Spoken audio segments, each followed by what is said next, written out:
अस्सलाम वालेकुम, मैं हूँ फैसल तारड़। किसी भी वक्त पाकिस्तान पर हमला हो सकता है, ये खुफिया इतलात हुकूमत पाकिस्तान को और आर्मी चीफ को मौसूल हो चुकी हैं। अब पाकिस्तानी कौम का इम्तिहान शुरू हुआ चाहता है कि पाकिस्तानी कौम इस जंग में किस तरह से लड़ती है, पाकिस्तानी कौम का जज्बा क्या होता है, पाकिस्तानी कौम की जुर्रत क्या होती है, किस तरह से पाकिस्तान अपने से बड़े दुश्मन का मुकाबला करता है। हमारी फ़ौज तकरीबन 6 लाख है, भारत की फ़ौज 19 से 20 लाख है। हमारी आबादी 22 करोड़ है, भारत की आबादी 1.25 अरब से ज़ायद है। लिहाजा अब पाकिस्तानी कौम का इम्तिहान शुरू हुआ चाहता है कि हम किस तरह से सुरखरू होते हैं, हम किस तरह से अपने दुश्मन का मुकाबला करते हैं। दोस्तों, खुफिया रिपोर्ट्स, इंटेलिजेंस रिपोर्ट्स हुकूमत वक्त को मौसूल हो चुकी हैं और सिर्फ यहाँ तक नहीं, सदर आज़ाद कश्मीर मसूद अहमद खान वो ये कहती हैं कि भारत किसी भी वक्त पाकिस्तान पर हमला कर सकता है, पाक फ़ौज और नौजवान तैयार रहें। भारत ने जंग की तैयारियां कर ली हैं, ये सदर आज़ाद कश्मीर कहते हैं। लेकिन मुझे ये मुकम्मल उम्मीद है, मेरा ये फ़ख्र है, मेरा ये ईमान है कि पाक फ़ौज 6 लाख नहीं है, बल्कि 22 करोड़ अवाम पाक फ़ौज का हिस्सा है। और अल्लाह का करम है पाकिस्तान पर कि हमेशा कायम रहने के लिए ये रियासत वजूद में आई। लिहाजा अब तो जदीद दौर है, अब तो मुकाबला बराबर का है। हम भी न्यूक्लियर कंट्री हैं, भारत भी एक न्यूक्लियर मुल्क है। लिहाजा अब बराबर का, अब सिर्फ बटन पे जंग है। आप एक बटन दबाएं, वो भी एक बटन दबाएं, कहानी ख़त्म। जब वक्त था आप तलवारों से लड़ते थे, आप बंदूकों से लड़ते थे, उस वक्त भी हमने दुश्मनों को शिकस्त दी है। अगर हम इस्लामी तारीख़ का मुताला करें तो उसका तो कोई जवाब ही नहीं है कि हमारे चंद 100 सिपाहियों ने हज़ारों के लश्करों का मुकाबला किया और हमारे हज़ारों लोगों ने पूरी रियासतों पर कब्ज़ा किया, पूरे मुल्कों को मुसलमान किया और दुनिया के 3 बड़े आज़मों में सिर्फ़ और सिर्फ खिलाफत उस्मानिया थी। बाकी आप सब छोड़ दें, 3 बड़े आज़मों पर कायम खिलाफत उस्मानिया थी।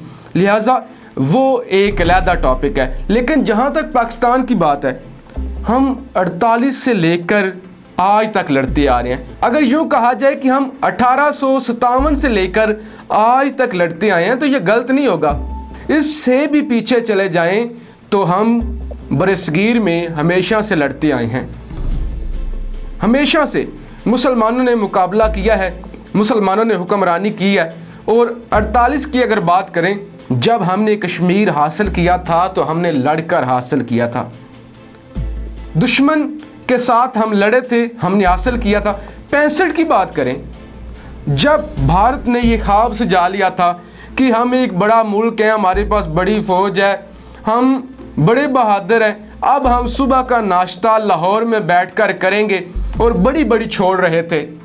लेकिन खुदा गवाह है कि उसके बाद भारत की जुर्रत नहीं हुई कि भारत लाहौर के बारे में सोच भी सके।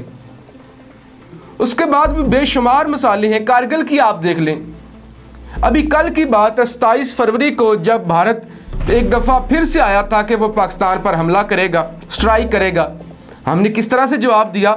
लिहाजा अब भी ऐसा ही होगा।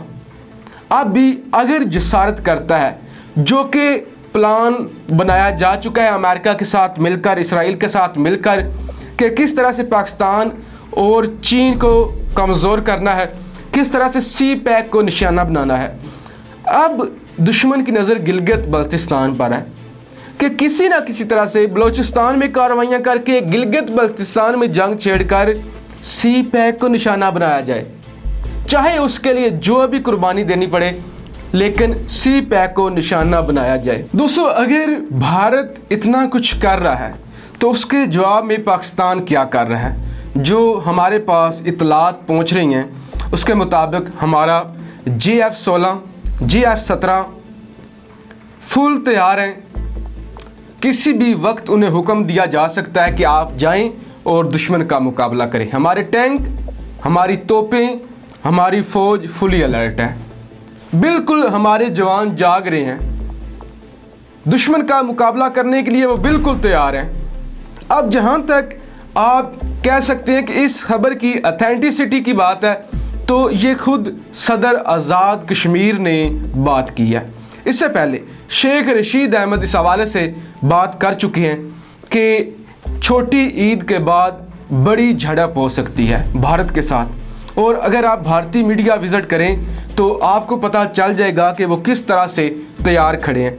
लेकिन भारतीय मीडिया घबराया भी हुआ है कि अब की बार भी हमें सरप्राइज़ ना मिले, अब की बार भी हमारी इंसल्ट ना हो जाए।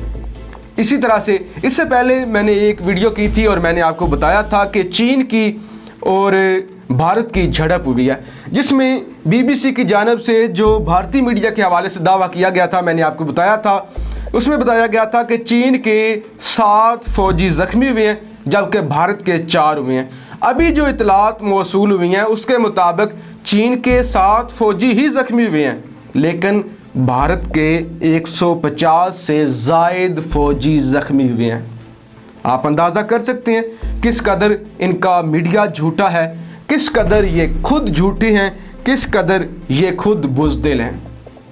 लेकिन पाक फ़ौज के तैयारे, पाक फ़ौज, पाकिस्तान की नेवी, पाकिस्तान फ़ज़ाइया बिल्कुल तैयार खड़ी है। लाइन ऑफ कंट्रोल पर हर तरह की तैयारियां मुकम्मल हैं। आर्मी चीफ़ की तरफ वज़ीर आज़म की जानिब से पैगाम पहुंच चुका है कि आपने मुल्क का दफा करना है, मुल्क के चप्पे चप्पे की हिफाजत करनी है, और अगर ये लोग बाज नहीं आ रहे तो फिर इनको सबक सिखाना है।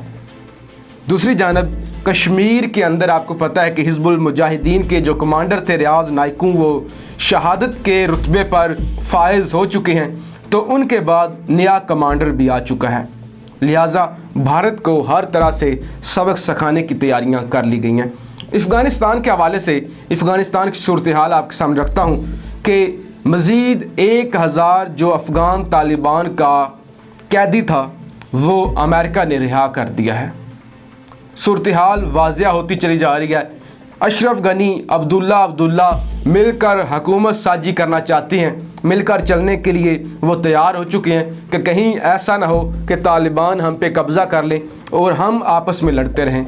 लेकिन दूसरी जानब तालिबान इंतहाई करीब पहुंचते जा रहे हैं अपने मकसद के, हुकूमत के, और जब तालिबान अपने मनसब पर फाइज हो जाएंगे, हुकूमत संभाल लेंगे, तब पाकिस्तान में भी अमन होगा और फिर भारत के लिए ख़तरात बढ़ जाएंगे। अब सबसे बड़ा जो मसला है वो भारत को है। भारत को और अमेरिका के हवाले से भारत को जो शकूक व शुबहात हैं, वैसे ये एक हैं, अंदर से जितनी भी ये शैतानी करें, आपस में जितना भी लड़ें, जितने भी दुश्मन हैं, ये मैं नहीं कह रहा, ये कुरान कहता है, ये इस्लाम कहता है कि मुसलमानों के ख़िलाफ़ ये सब एक हैं, ये सारे शैतान इकट्ठे हैं। ये और बात है कि हम मुसलमान फ़िरक़ों में बटे हुए हैं, हम सऊदी अरब, ईरान, सऊदी अरब, यमन, कतर, शाम, तुर्की, लीबिया, हम जंगों में पड़े हुए हैं, ये सब एक हैं। लेकिन दोस्तों इस वक्त अमेरिका कुछ नहीं कर सकता। बाज़ाब्ता तौर पर अमेरिका की जानिब से पाकिस्तान को ये दरख्वास्त मौसूल हुई है कि हमारी मदद करें, हम मुश्किल में हैं, हमें अफ़गानिस्तान से निकालें, बाज़ाब्ता तौर पे, तहरीरी तौर पे, कि हमारी मदद की जाए। लिहाजा अब भारत को ये है कि अमेरिका पाकिस्तान की FATF के हवाले से मुखालफत नहीं करेगा, या दीगर जितने भी इक़दामात हैं उस हवाले से अभी अमेरिका पाकिस्तान की मुखालफत नहीं करेगा, क्योंकि अभी अमेरिका को पाकिस्तान की ज़रूरत है। लिहाजा यही वजह है कि भारत के लिए ख़तरात बढ़ चुके हैं कि तालिबान आज़ाद होते जा रहे हैं, तालिबान की हुकूमत आ जाएगी, फिर हमारा खित्ते में रहना मुश्किल हो जाएगा। आप अंदाज़ा करें, एक जानब उन्हें पाकिस्तान खुशहाल होता नज़र आ रहा है CPEC की सूरत में और एक ईमानदार क़यादत की सूरत में, दूसरी जानब 3400 किलोमीटर का लंबा बॉर्डर चीन के साथ और पाकिस्तान की और चीन की अच्छी दोस्ती है। तीसरी जानब अफ़गानिस्तान में इतनी ज़्यादा इन्वेस्टमेंट और बलूचिस्तान में वो सब नाकाम होती जा रही है और अफ़गान तालिबान की अगर हुकूमत आ जाती है तो फिर भारत के तख्ते उलट जाएंगे। ये सारे ख़तरात भारत की तरफ चल रहे हैं। यही वजह है कि जल्द अज जल्द भारत चाहता है कि वो कोई नया पंगा ले, पाकिस्तान पर कब्ज़ा करने की कोशिश करे, पाकिस्तान के इलाकों पर कब्ज़ा करने की कोशिश करे, लेकिन भारत की जितनी भी मकरूर साजिश है वो नाकाम होगी। इंशाअल्लाह हमारी फ़ौज लड़ेगी, पाकिस्तानी मुजाहिद लड़ेंगे, हम सब लड़ेंगे और दुश्मन का मुकाबला करेंगे। पाकिस्तान जिंदाबाद।